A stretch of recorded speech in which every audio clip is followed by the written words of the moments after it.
விருப்பம் எது என்பதை முதலில் தீர்மானி. அதுவே இலக்கு என்பதை உறுதி செய்து கொள். கையில் பணம் இல்லையே, உடலில் வலு இல்லையே, உதவி செய்ய நண்பர்கள் இல்லையே என்றெல்லாம் யோசித்து நேரத்தை வீணாக்காதே. எதற்கும் பயப்படாதே, தயங்காதே. இலக்கை நோக்கி அடியெடுத்து வை. தொடர்ந்து முன்னேறு. சோதனைகள் விலகும், பாதை தெளிவாகும். நோக்கத்தை அடைந்தே தீருவாய். பின்னோக்கி பார்க்காதே.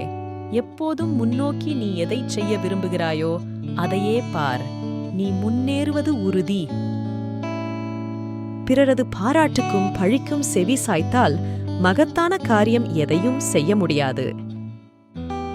பலவீனத்திற்கான பரிகாரம் ஓயாது பலவீனத்தை குறித்து சிந்திப்பதல்ல, மாறாக வலிமையை குறித்து சிந்திப்பதுதான்.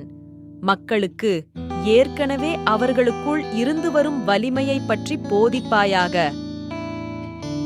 உனது விதியை படைப்பவன் நீயே என்பதை புரிந்து கொள். உனக்கு தேவையான எல்லா வலிமையும் உதவியும் உனக்குள்ளேயே குடிகொண்டிருக்கின்றன. வானத்தை பாருங்கள், நாம் தனித்து இல்லை. இந்த பிரபஞ்சம் முழுவதும் நம்மிடம் நட்பாக உள்ளது.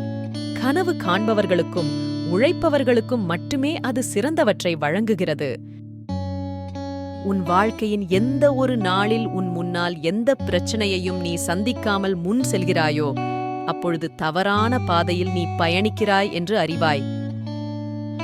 இவனை நம்பு, அவனை நம்பு என்று மற்றவர்கள் சொல்கிறார்கள்.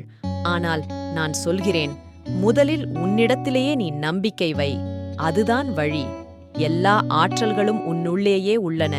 அதை உணர்ந்து அந்த ஆற்றலை வெளிப்படுத்து. நான் எதையும் சாதிக்க வல்லவன் என்று சொல்.